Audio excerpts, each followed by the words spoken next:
Salut et bienvenue sur ma chaîne YouTube. Aujourd'hui, je vais vous montrer comment on change des cages les lapines avec leur lapro. Donc restez avec moi jusqu'à la fin pour voir comment et pourquoi on transfère des lapines d'une place à l'autre.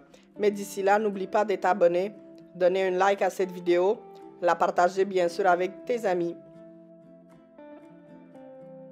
Normalement et idéalement, on ne change pas de place les lapines et les lapros. On les laisse dans la cage de maternité, là où la magie a opéré, puis les lapros sont arrivés. Cependant, cette fois-ci, nous avons 4 lapines qui ont mis bas et 2 d'entre eux autres, celles qui sont aujourd'hui dans la vidéo, c'est nos anciennes lapines qu'on avait données à des amis qui ont fini par retourner chez nous. Pourquoi on les change de place? Ben, c'est simple. Au moment qu'on a récupéré ces lapines de nos amis, on les a installées dehors, dans leur cage. Ensuite de ça, on a fait la saillie. Les lapines ont resté enceintes. Ensuite, ils ont eu les bébés.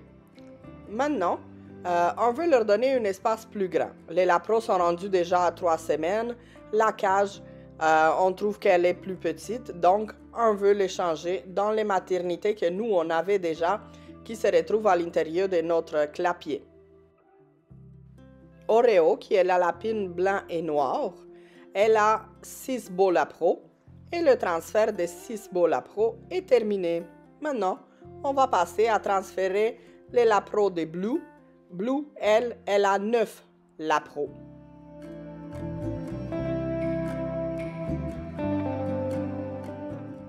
Donc, on peut dire que notre test de voir s'ils sont productives, les lapines, est bien réussi. On a quand même un beau total de 15 lapros.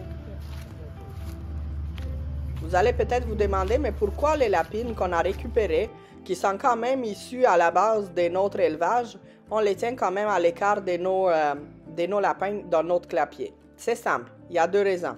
Premièrement, tout lapin qui retourne ou que vous intégrez dans le clapier doit faire sa quarantaine. La quarantaine, ça se fait dans un autre endroit, dans un autre espace que le lapin que vous avez normalement dans vos clapiers ou dans vos installations intérieures ou extérieures, peu importe. Donc, le lapin doit être isolé pour minimum 10 jours. Moi, ce que j'ai lu beaucoup dans des livres de spécialité sur l'élevage des lapins, ils disent même des préférences de 2 à 3 semaines. Puis si tu veux être vraiment sûr, quasiment un mois, tu le gardes à l'écart pour t'assurer que de 1, il est en santé, de 2, il s'adapte bien à ton environnement et il s'adapte bien sûr à toi. Par après, tu peux le changer, tu peux le mettre en fait avec tes lapins. Tu le changes de place, tu l'intègres à ton élevage des lapins. Et maintenant, simplement, on change les lapros un par un ou 2 par 2, tout dépendamment de votre panier ou dans quoi vous les mettez pour les changer de place. Ensuite de ça, dans la cage qui va les accueillir, donc la grosse maternité qui est à l'intérieur, pardon, nous avons déjà mis du foin. Pourquoi on met du foin? Mais c'est simple. La lapine va arrêter d'explorer trop son environnement, ça va l'occuper, ça va la rendre un peu moins stressée. On rajoute tout de suite de la nourriture et de l'eau, comme ça les lapros ils peuvent venir explorer, trouver déjà où sont les endroits pour s'abreuvoir ou pour manger.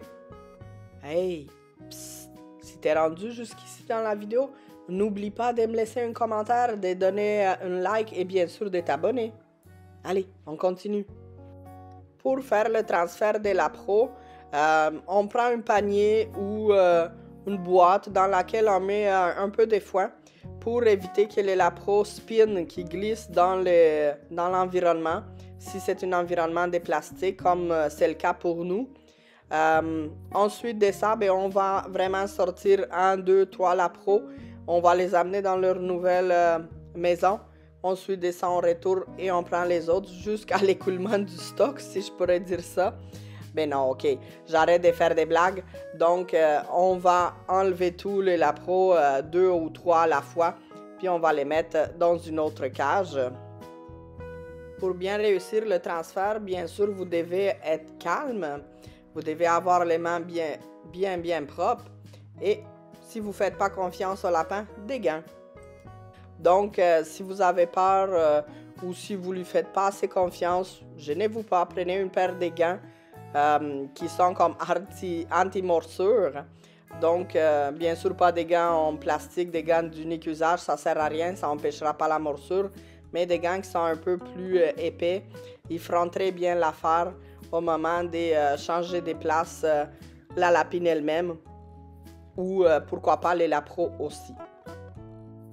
Pour réaliser le transfert des lapros et des lapines, on utilise une panier trouée dans lequel nous avons mis du foin à la base.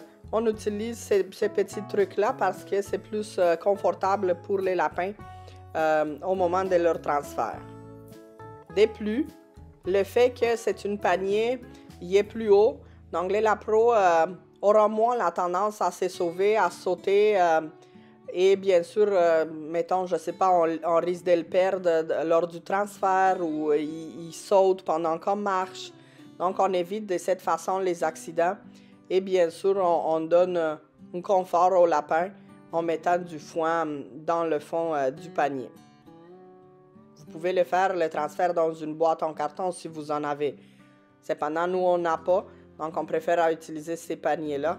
Et en plus, vu qu'il est en plastique, on le lave, on le désinfecte après et il va être prêt pour d'autres transferts ou pour d'autres moments où on aurait besoin de ces paniers dans notre travail autour de ces magnifiques bêtes, donc les lapins.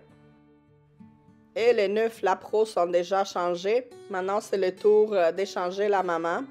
Mais comme on lui fait moins confiance à celle-là, on a choisi de mettre des gants, comme je vous disais tantôt dans la vidéo, pour se protéger contre les morsures. Et effectivement, elle a essayé de nous mordre. Cette problématique-là, on l'a seulement avec cette lapine. Et encore une fois, mais ce n'était plus la nôtre depuis déjà plus que 2 ans. Donc, c'est normal. Merci beaucoup d'avoir regardé la vidéo. En espérant que cela a répondu à certaines de vos questions. On se retrouve dans la prochaine. Mais d'ici là, n'oubliez pas de donner like, de vous abonner à notre canal YouTube. Et bien sûr, on se retrouve aussi sur Instagram. Bye!